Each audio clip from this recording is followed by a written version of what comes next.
Greetings, humans of Earth.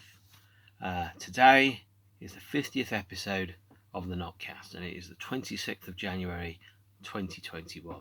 Now, when I started off doing this about 3 months ago, possibly 4 months now, I had no long-term plan, and I still don't have any long-term plan. I'll just talk about whatever I feel like, whenever I feel like it, until such time as I get bored or can't do it anymore. And that's pretty much my battle plan. Now, obviously, when I was younger, I thought maybe people that were grown-ups had some big overarching master plan around who they were and what they were doing and what direction they were going in life. And later, I realised that life is really just the art of making it up as you go along and hoping to God nobody works out that you're bluffing. Which, by the way, is exactly what happened to today's subject, which I'm going to be talking about, Star Wars The Last Jedi. The Star Wars sequel trilogy is a catastrophically misplotted, ill-thought-out, largely improvised bunch of rubbish, primarily because the last film out of the 9, The Rise of Skywalker, is total dog shit. But that is the subject to a separate episode. The Last Jedi is easily the best of the sequel films. It's the best of the Skywalker saga films that has been made since The Empire Strikes Back. And therefore, I regard it as probably number 2 or number 3 in my ranking of the 9 classic Star Wars movies. And I'm going to explain why, because obviously what you're really interested in is a middle-aged guy talking about Star Wars, because there aren't enough videos about that on the face of the planet. The world always needs more videos about Star Wars. And if you doubt it, I'm sure if you Googled Star Wars The Last Jedi on YouTube, you would get an awful lot of results. In fact, I'm going to press pause now, Google it, and come back to you with the answer. So stay right there. I'll be back in a second. And I'm back in the room. And whilst YouTube doesn't tell me how many videos exactly there are for Star Wars The Last Jedi criticism, by closer inspection, I have Googled it according to YouTube, and the answer is a lot. And the longest one of them is 6 hours long, which is divided into 3 parts. And so therefore, whatever I do is not going to be anywhere near as detailed as that, because nobody in the world has 6 hours to watch about why The Last Jedi is either brilliant, awful, or somewhere in between. I'm going to try and keep this to my usual length of about 45 minutes, whereas I talk about The Last Jedi. Now, overall, I think it's fair to say a lot of people hate The Last Jedi. A lot of people are wrong. A lot of people wanted to have a film where Luke Skywalker kicked asses, chewed bubblegum, took names, and scooted all around the galaxy like some kind of interstellar old wizened magic grandpa with a lightsaber that just went around and kicked Empire ass. Star Wars is not your bitch. Luke Skywalker is not your bitch. And that is why Luke Skywalker didn't do that. You don't do the same things at the age of 57 that you do at the age of 22. And Star Wars, The Last Jedi, is 35 years after the release of Return of the Jedi. Now, if I go back 35 years to the person I was 35 years ago, whereas I was an opinionated 12-year-old, and I was living with my parents, and I was going to see films like The Return of the Jedi in cinemas like The Futurist and cinemas like the Odeon in Birmingham. I certainly am not that person now. As you journey through life and as you go through experiences and as you have good, bad or ugly relationships, things change and you become a very, very different person. And so therefore, you're not going to repeat the mistakes of your youth unless you're incredibly stupid. And there are people that, of course, go and repeat the mistakes of their youth endlessly, and then they wonder why their highest, most visible point of their life is when they appear on a Channel 5 show when they're being arrested for stealing some money off a mate, or, I don't know, holding up a bookies with a sock over their head. You change, people change, the world changes. So to go around and do the same stuff that you did at the age of 22 when you're 57 is just stupid. And that is just the way it is. Now, whilst I'm talking openly and honestly about this, I think Star Wars The Last Jedi is the best of the sequel trilogy, because to me it is the one that feels the most Star Wars. And the reason it feels the most Star Wars is because the characters don't exist to serve the fans. The characters exist to serve themselves. And as I said in previous videos, one of the things that's really, really important about people that write good, strong narratives is that each character is the lead in the film of their own life. They are the hero of their own life, and they are making the decisions that feel honest and true to themselves at that point in their life, that don't exist to do what you want them to do in order to have the plot advance. Sometimes characters do really daft and stupid stuff. Sometimes characters don't think, sometimes they're illogical, and sometimes they're very, very logical. So let's explain why I think The Last Jedi is probably the best one of the Star Wars movies. Now, it's fully telegraphed all the way through the movie that this film will not do what you want it to do. This is not going to go the way you think. We are what they grow beyond. You know, this is not your Star Wars, okay? This Star Wars belongs to the characters. And there are lots and lots of quotes during the course of the movie that fully explain exactly what's going on if you're paying attention to it. You know, you've got to let the past die. Now, The Force Awakens, not my favourite Star Wars movie, probably I would have said 8 out of the 9, is a tribute act to A New Hope. And it's sort of almost a tribute act to parts of The Phantom Menace. It's about forming a gang, going into somewhere, or running away from somewhere, getting something, and then there's a big space fight at the end, and huge big balls explode. That's what The Force Awakens is. It's someone went, right, so let's get all the bits that work from The New Hope and let's just repeat them and get someone else to do them. So kind of like if you went to see, I don't know, Brian Wilson in The Wondermins, or maybe if you went to see Roger Waters, it's kind of like trying to remind you of what it used to be as opposed to what it actually is. And what it actually is sometimes very unoriginal. Now, I've seen bands on Reformation tours where there's only one member left from the original band, and I love those shows, but I knew that those shows, especially when you're playing a 30 or 40-year album in full in sequence, you're not inventing anything. You're just giving somebody a nice night out in a museum of their own memories. And The Force Awakens did roughly the same thing with a new bunch of people and a couple of the original guys from the band in it as well. The Last Jedi smashes that to smithereens. Obviously, the opening of The Last Jedi is the scene where Luke Skywalker is on the... I can't even remember the name of the planet. Although it's shot on the island of Skellig, and there's porgs, because porgs are awesome. That's the scene where Luke Skywalker takes the lightsaber that he is proffered by Rey, and he throws it away. And the reason for he does that is because Luke Skywalker isn't a kick-ass take-names Jedi Knight anymore. In fact, he never was. In much the same way as Obi-Wan Kenobi went into seclusion at the end of the Empire, Yoda went into seclusion, Luke realised that his power, his force power, was as dangerous as it was beneficial. And when you have great power, great responsibility. Or, as Clerks had it, with no power comes no responsibility. But with great power, that is having being probably the universe's leading Jedi Knight, is that the idea is that's an enormous amount of power, and you have to be very, very careful about how you treat it. And as we've seen from Force Awakens and The Last Jedi, is that Luke made a mistake. He made an error of judgment. He did the wrong thing. He screwed up. And he recognised that the best thing to do was not for him to go around and try and carry on fixing it, but to withdraw and take his powers somewhere else. Now, it's not your Star Wars. Okay, if you grew up watching Star Wars, The Last Jedi is not your Star Wars. It is a new generation. It follows a new path. It's written by new people, and that is wonderful.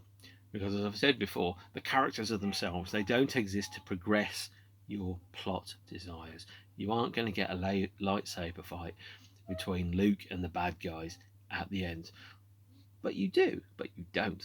And it's an older Star Wars, it's a wiser Star Wars, and it takes a different approach. So the character that Yoda had in The Empire Strikes Back, that is the role that Luke now takes in The Last Jedi. He's the mentor, he is the oldest person, and also he's probably the most reluctant to provide a degree of guidance to Rey. And Rey is, much like Luke was, maybe the only Jedi left, and didn't really understand what they were going to do and how they were going to do it. So, in these films, by the way, I should point out, the Force is not like a car. It doesn't have an instruction manual. It's unique and different for everybody, in the same way that when somebody plays guitar, everyone plays guitar in a slightly different way. They've got a different skill set. You listen to certain guitarists, you listen to Bernard Sumner or David Bowie, not David Bowie, David Gilmour or Prince, and you know who that person is from the moment that they start playing. You can tell it's that person. The Force is the same way, is that it's different for everyone. There's some people have some different skills than other people.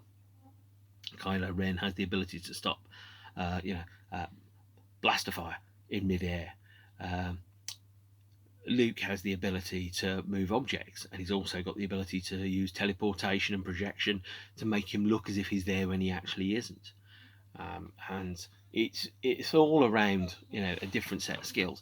Leia also shows that she has some Force powers, because she's able to slow her heartbeat while she is in space and survive a period of time in the vacuum. Again, the Force is mysterious, it's unknowable, it works in mysterious ways, and it's different for everybody. And just because you go, that's not how the Force works, sorry Han, it doesn't necessarily mean that's not how the Force works. It's just not how the Force works for you. And in fact, that line in The Force Awakens, when Han says, that's not how the Force works, he kind of is rubbishing the idea that someone says, well, the Force can do anything. Well, it can't. And everyone's is different. Now, with that, what we have is Luke learning from his mistakes. And as I've said before, if you don't learn from your mistakes, you're doomed forever to repeat them. And in this film, Luke learns from his mistakes, and he makes a different path, and he withdraws away from that. And now it's an older Star Wars, it's a wiser Star Wars. The characters are learning from their mistakes, and they are making mistakes. Now it opens with a whole bunch of JJ Abrams Mystery Box ideas that are in there. And as I've said before, JJ Abrams is very good at planting mysteries, but he's terrible at landing and solving them and giving you a satisfactory answer. And I've been watching a lot of Twin Peaks recently, and Twin Peaks started off with a whole bunch of mysteries, but Twin Peaks never offered to give you the answers. It offered to show you what happened, whereas The Force Awakens very clearly says, hold on, you're going to get your narrative resolution. You're going to get everything that you need. I am going to make you feel lovely and warm and comforted in a Star Wars hug. So, film opens, and the fleet are escaping the Empire. Well, they're not the Empire, they're called the First Order, but everyone knows they're the Empire. They've got those white outfits and those black, and they wear a lot of, black, grey, dark colours, and they're generally moody. And we've got the destination, that they're on their way to escape and somehow find the rest of the resistance or the rebellion or whatever they're called this time round. And you've got Snoke, who sits in the background, but he's a decoy, he's a dud, and he is he's been made out in the first film to be the leader of the First Order, the mysterious, shadowy figure, in much the same way that the Emperor was in A New Hope, although the Emperor wasn't shown in A New Hope. But in The Last Jedi, the Snoke is shown to be just a dude. And the Rise of Skywalker completely fudges Snoke's backstory. I think narratively, all the good work of The Last Jedi is undone by the dunderheaded, servile, spineless, fan-pleasing, incoherent nonsense that is The Rise of Skywalker. And make no mistake about it, I will be scathing when we get to that film. But The Last Jedi is very clear around it, is that the characters follow their own path.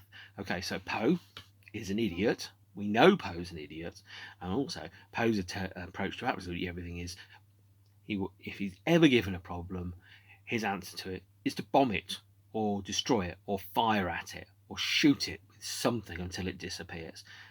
It's a typical brute force and bloody ignorance approach, and what this film actually shows very, very clearly is that doesn't work. Blowing stuff up is not the answer to everything. It's an option, but with Poe, he's just like, well, I just want to blow it up. And through the opening of The Last Jedi, he very clearly gets his ass handed to him on a plate. He loses half of his fighters or whatever, and he's an idiot, and he gets demoted, as he should be, for gross misconduct. In fact, Leia's last act before she got blown out into space was to basically strip him of his rank. And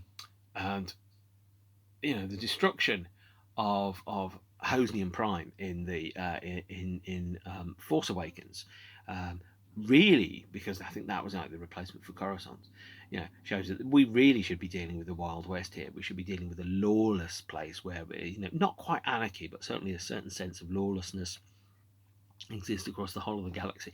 I get the feeling that the galaxy is kind of holding everything together, just about, but things are starting to unravel, things are starting to come undone, things are starting to separate, and we've got the mission that goes over to Canto Bight, which, by the way, is 100% prequel territory. Now, the reason that I think Canto Bight, I've changed my mind over this, by the way. When I first saw the film, I thought, there's no point for Canto Bight, there's no point for bright, shiny things, there's no point for any of that. But actually, Canto Bight is, and I've kind of realised it's the Vegas of the Star Wars world. It's like, the Dubai, the Qatar, the Las Vegas, the Playboy Mansion, and it needs to exist because that's where the super mega rich hang out. It's like the Monaco of Star Wars. Whereas if you watch the prequels, lots and lots of cities were like that. Far more cities were like that. So perhaps there's actually a parallel between now and then. So, for example, you watch the Star Wars prequels, and most of the universe looked relatively well off, relatively affluent. But by the time you got to the Last Jedi, you've got Canto Bight, which is full of incredibly rich people that have got more money than sense, that are able to gamble everything to bits, and then you've got the rest of the universe, which is frankly having a really bad day. It's pretty tough. People are pretty destitute. There's probably Jeff Bezos and Elon Musk are on Canto Bight, but you and me, we ain't gonna get there. Okay, unless you're Elon Musk or Jeff Bezos, at which point I would like to have a conversation with you about how you can afford to send me a lot of money. Now, when we get to Canto Bight, what you see very clearly, the 1%, you get to see the people that are super mega rich, and you get to see the underclass that are forced to serve them, including child slaves. And it's pretty dark stuff, but it's what Star Wars needs to do. And then the introduction of DJ, who I think is Benicio del Toro's character, is also very, very clear, is that it puts a layer of sophistication into Star Wars, which the film certainly didn't really touch, because that layer of sophistication is that all of Star Wars is a manufactured conflict created by an artificial scarcity of supply in order to make sure that the military-industrial complex that runs the universe remains rich, and so that we're not able to achieve anything approaching the kind of spiritual and monetary enlightenment and in nirvana that the rest of the universe would clearly benefit from. That's one part of it. But DJ's a mercenary. He betrays people. He's very good at betraying people, and he shows that during the course of the film. And at the same point, we've got the ambiguity around that, is that it just puts this extra layer on. It's not just black and white, it's shades of grey. There are people that are manipulating what's happening in the rest of Star Wars that are off screen, that never get talked about. Darkness, power, oppression, it hides in the shadows. It never comes out and tells you what it's up to.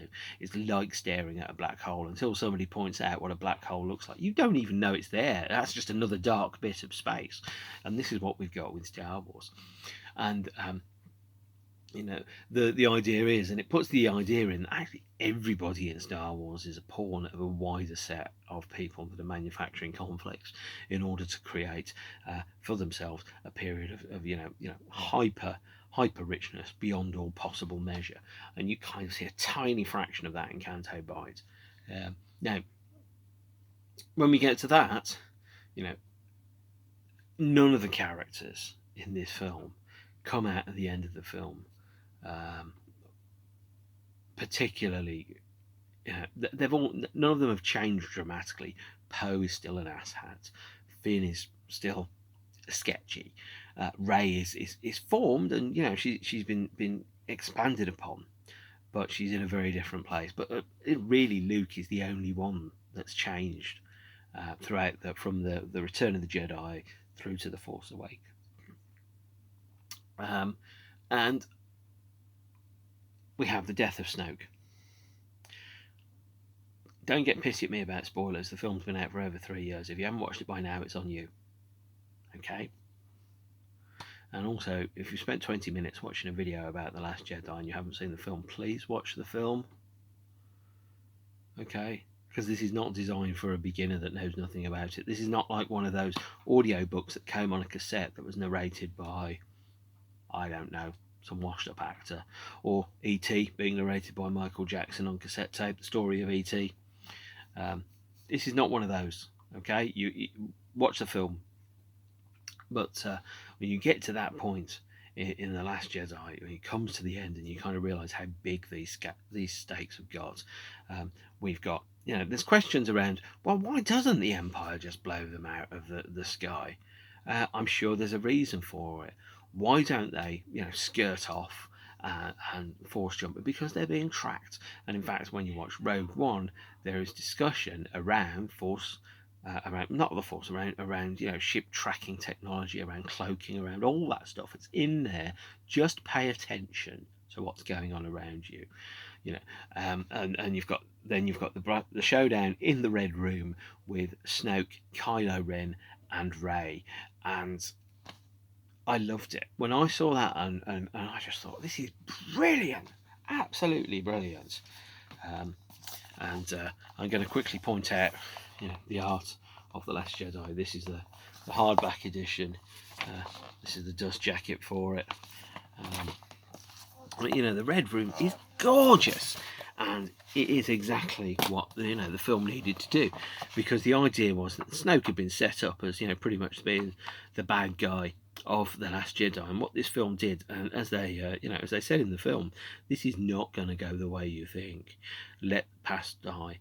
We are what they grow beyond. These are all things that you're expecting. You're set up to think that, okay, so you've got these troopers in the Red Room. You've got Snoke there. You've got lightsabers. You've got all these things that are going on. But actually, Kylo Ren uses it to kill Snoke, and it's wonderful. It's a brilliant narrative twist, because what a film should do, when you're watching a film, you shouldn't be going through a checklist and going, like when you watch a James Bond film, you know what a James Bond film is. There's the pre-credit sequence, there's a couple of explosions, there's the mission, there's Bond meeting a girl, there's Bond sleeping with a girl, there's someone killing the girl, probably. There's another kind of mission which grows out of the original mission. There's a bad guy that seems like maybe a good guy, maybe a bit charming, a little bit way, a little bit woo, but also at the same point, a completely crazed psychopathic killing machine. And then all of a sudden you get this massive plot that comes in. You've probably got a car chase. A Star Wars film shouldn't be a checklist of things where you go, right, lightsaber fights, we've got explosions, we've got a couple of warp speed moments, we've got a sarcastic droid, all that type of stuff. That's not what Star Wars is, okay? And that's not what this film is. This film is, it's set in the Star Wars universe. It's not your Star Wars bingo. Okay, your big bad that's been set up in the previous film by JJ Abrams, who, by the way, couldn't write his way out of a paper bag, is, offed completely halfway through the film. So all of a sudden you're going, oh my God, you're doing some big stuff here. We don't know where this is going to go. And that's what I think really, really annoyed people about The Last Jedi, is that it wasn't designed to please you. It was designed to be an intriguing film that followed a bunch of plots and a bunch of things that the characters did, and the characters remained true to themselves. And if you think that Luke somehow is your intergalactic ass-kicking Jedi that's going to come back like a reformed rock band and show all the new young pups how it's done, well, you've not been paying attention to the other Star Wars movies. You've not been paying attention to personal growth, and you're probably still the kind of guy that hangs around in bars trying to chat up women that are 30 years younger than you. Well, maybe not, but the Luke that you get in The Last Jedi is 100% true and authentic to who Luke is. And at this point, he's a wise old man who's realised that his powers are really, really dangerous and can cause a huge amount of damage to the world, and has decided to retreat. He knows his friends are off. They're doing adventures. He probably misses them, but he's not going to go out there and make anything worse by intercepting or interrupting anything. Because he knows the best use of his power, The true test of strength is knowing when not to use it. So we've got these kind of visual designs from The Last Jedi here. And I don't quite know. I'm just doing this just to break up the picture, really, because me just talking on my own in a room about a Star Wars movie is visually not the most exciting thing whatever happened. Oh no, sorry. But what we've got is we've got Snoke. He's out of the way now. He's dead. Brilliant. Love it. Because frankly, sometimes bad guys can be killed really, really easily. But power abhors a vacuum, and someone else comes in. So Kylo Ren is set up to be the leader of the First Order, although there's a moment when Rey thinks maybe she can turn Kylo Ren onto her side, but that doesn't last very long. And by the way, when it comes to the battle in the Red Room, I should point out that there is a fascinating shot with a disappearing, I think it's a disappearing sword. And since you're not meant to be looking at it, one of the red guardy characters, I don't know, let's call them Daves. Although Dave's not really the name for them, but one of these red guard characters here is holding two blades, and then all of a sudden it turns into one, because otherwise he would have and should have killed Rey very easily when she wasn't looking, using his spare hand, but it just disappears out of his hand. That's the first of the continuity errors that I will point out in the film. But because it's so quick, only on about the 10th time did I notice that happened, and I was like, well, where's this guy's sword gone? And it just gets CGI'd out of shot. So be it. But no, Snoke is killed, and that's great, because Last Jedi is about subverting expectations and taking the story in a direction you don't want it to do. If it was really, really predictable, it would be boring, and boring, frankly, can be left for the Fast and Furious movies, and frankly some of the James Bond movies.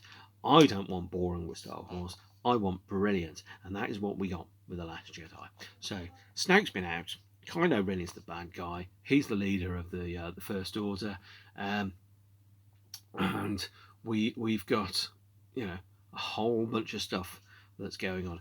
So The Last Jedi, also, it's not the Star Wars that you wanted, but it's the Star Wars that you needed.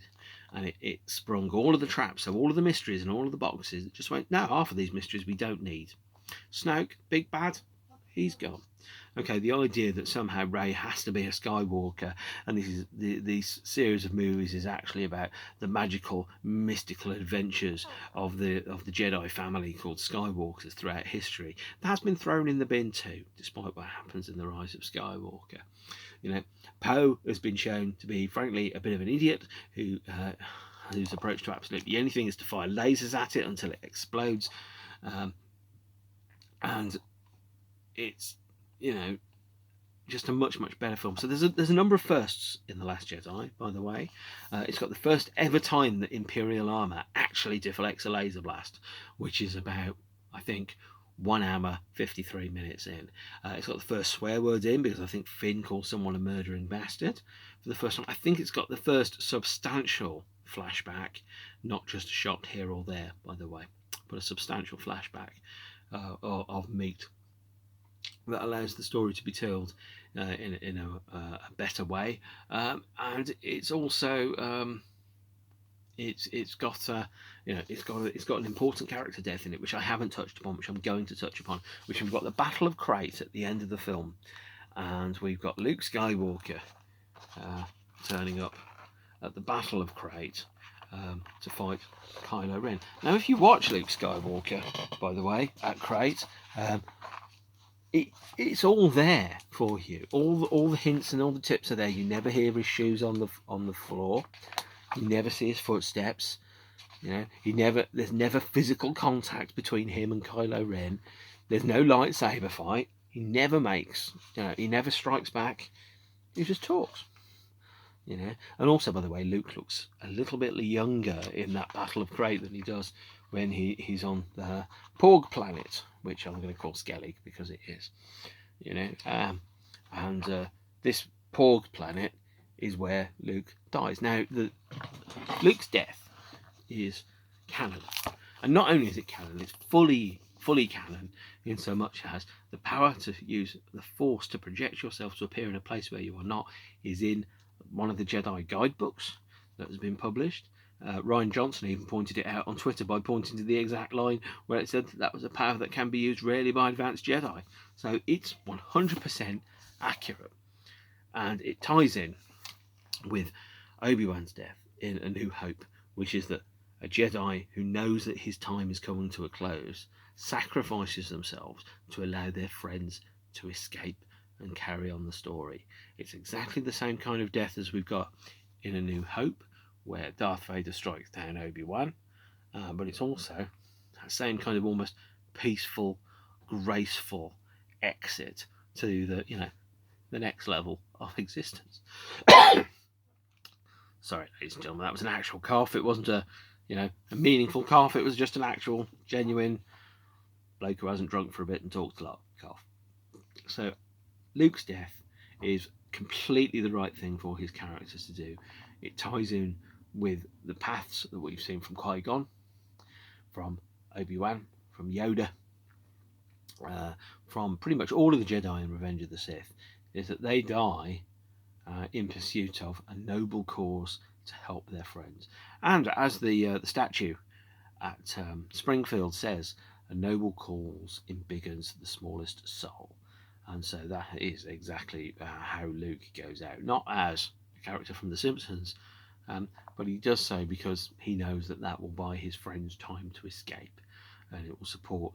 So he's helped in his own way, doing his own thing.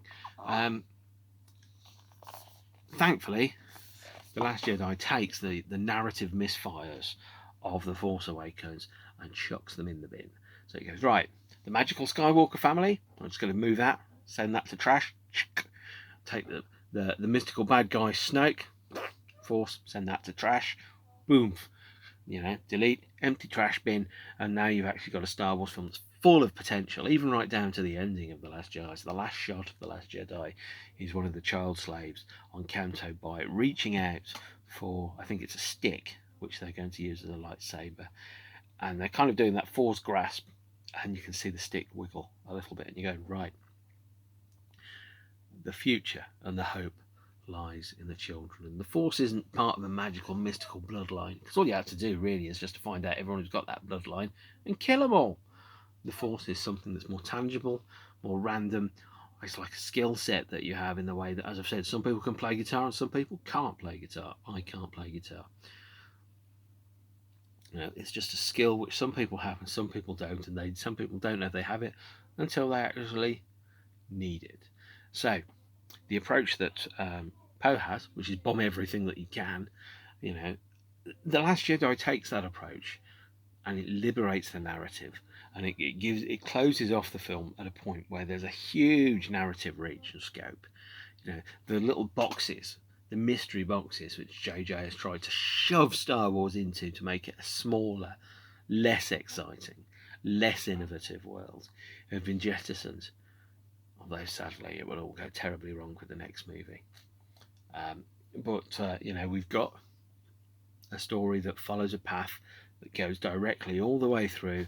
It's true to the characters. Some of the characters are assholes, some of them aren't.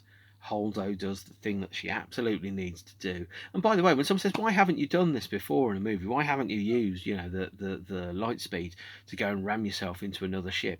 It's because we've never seen a situation where someone's been on a ship that's just about to get blown up and this is the last chance, do or die suicide card. And when I saw that scene, when Holdo forced the ship into light speed to go into and destroy the fleet, it was quiet for about 10 seconds, and right down there, and I've said this before, right down there, some guy just went, fuck me, which shows that the movie works, because it's one of those things, because what I want to do when I see a movie, not everybody is the same, but when I see a movie, I want to be surprised, I want to be pleased, I want to see the characters make sense and that they're true to themselves. I want the narrative to go into places I couldn't imagine in a very positive way. And I want the whole thing to make sense. Okay? When I watched, I think it's Skyfall? No, or Spectre, the most recent of the Bond movies, which, by the way, is a pile of servile, dick-sucking fan garbage. I saw that and it went to places I couldn't have imagined, because I could never have imagined anything so bone-crushingly stupid. And that's a problem that we have in narrative in films at the moment, is that a lot of films are made without what feels like the guiding hand of a single weird dude with a whole bunch of strange and crazy ideas. Star Wars was a bizarre narrative from a single crazy dude with a whole bunch of bizarre ideas, and somehow made it work. Films like The Last Jedi, or more correctly, films like The Rise of Skywalker, Spectre, Skyfall, they're focus grouped, they're analysed, they're tested on humans for blandness, and you're watching a movie that's been made by committee and not a movie that's been made by an auteur. And The Last Jedi is a film that, to me, seems to have been written by a single person with a single vision, which is consistent and it's true all the way through, and it follows the path of the characters to make a film that actually feels like it was written by an individual and not a versificator. And a versificator, by the way, is the machine that writes nursery rhymes in Orwell's 1984. It's like a soulless machine that generates. It's like an AI version of Gary Barlow, which, if you thought Gary Barlow wasn't actually an AI generated robot, I have to tell you, I'm afraid to say that Gary Barlow is a human, and his most recent album, Music Played by Humans, is something that I will never ever listen to. But if Gary Barlow was an AI robot, then you would get a film like The Rise of Skywalker, like Spectre, like Skyfall, where you're watching something and you go, it's just shit. It doesn't have narrative closure, it doesn't have vision, it doesn't have characters that are true to themselves or anybody else. Now, this sounds like I'm kicking The Last Jedi. I'm not. The Last Jedi is brilliant for a number of reasons, which, as I've said, is that the characters are true to themselves. They are the stars in their own actions. They make decisions that make sense to themselves. They follow their own paths, they do their own things, and it completely smashes the preconceptions that lots of people have around what Star Wars should be. So it says, right, your Magic Skywalker family, that's gone. Snoke, he's gone too. Let the past die. This is not going to go the way that you think. We are what they grow beyond. These characters are not ours to control or own. They're characters that follow their own rules and go to their own places. And I came out of The Last Jedi thinking that it wasn't a complete cinematic failure, despite what that video that's been viewed by several million people on YouTube says. The Rise of Skywalker is a complete cinematic failure. And when I do my video about The Rise of Skywalker, I'm going to spend the whole time telling you about how that film is quite possibly written in crayon, because it is so mind-crushingly dull and dumb. But the Last Jedi is, in my opinion, maybe the second or third best of the Star Wars films. It's easily, head and shoulders, the best of the sequel trilogy, although Rogue One is the best Star Wars movie that has been made since The Empire Strikes Back. And The Last Jedi had a clear, laid out plan that was going to take you from start to end. The characters were going to go in directions you didn't want them to do. And instead of going, well, what do the audience want? They want a lightsaber fight? Yeah, they want an exploding spaceship. Sure, we'll do that. The Last Jedi went, this is what the characters are going to do. We've set up the characters. We've given them their own foibles, like little wind-up little toys, and they've gone off and they've done their own thing, and they've followed and been true to themselves, and this is where they've ended up. They're not doing things that are stupid. They're not being the idiot protagonist in order to create an outcome that pleases shareholders and end-of-year annual accounts. So I'm going to wrap up there, because I think I've talked an awful lot about The Last Jedi, and I've talked an awful lot about how The Rise of Skywalker is a pile of poo. And so I'm going to stop there, because I can, and it's the right thing to do. The next time I talk about Star Wars, it's probably going to be the last of the Star Wars ones. I'm going to be talking about The Rise of Skywalker and why I think that I have written shopping lists that have got more narrative, cohesive sense than The Rise of Skywalker. But that is for another time, as Maz Katana says, because when you don't want to or can't be bothered to explain what's happening in the plot because you realise the plot doesn't make sense, you just go, I haven't got time, I can't talk about it. It's very similar to like the Clerks animated series, where some guy turns and goes, no time to explain, get in the car. And it's like, why haven't you got time to explain? Because if you explain, you'll realise that the explanations are bullshit. Okay, so when Maz Katana says no time to explain, what she's really saying is, I haven't got an answer that's good enough. And when you're injecting hundreds of millions of pounds and dollars and thousands of years of people's professional lives into these films, you've got to have a good idea. Because if you haven't got a good idea, you've got fuck all. You've got nothing. And if all you need, as George Lucas said when he started writing the script for Phantom Menace, is all I need is a good idea. Now, you can debate whether he had a good idea for the Phantom Menace or not. I don't give a damn. But all you do need is a good idea. And what we saw with the sequel films is that JJ Abrams didn't really have that many good ideas. Rian Johnson, full of good ideas. And JJ Abrams, when he tried to land all of that in The Rise of Skywalker, found that he was very overdrawn at the good ideas bank and they weren't going to extend his line of credit. So I'm going to stop there. The only other recommendation I would make is that The Last Jedi has a fantastic commentary track by Rian Johnson that is fun, witty, irreverent and very likeable, and I would strongly recommend that if you're the kind of person that listens to commentary tracks, you listen to that. It's not quite at the level of Arnold Schwarzenegger's commentary track for Conan the Barbarian, where he jokes about punching a horse or a camel, but it's pretty good, certainly in the top 10. And if you're the kind of geeky person that does that, I would recommend that you do it. So the last thing I will say is The Last Jedi learnt the lesson from the Phantom Menace, because the Phantom Menace soundtrack album, by the way, track 15 is Qui-Gon's Noble End and track 16 is Qui-Gon's Funeral. Just in case you bought the soundtrack before the film came out, nope, no spoilers there. And that is how we should be. So next Star Wars episode is going to be The Rise of Skywalker. Hopefully this has been okay, and I'll see you soon. Okay, bye.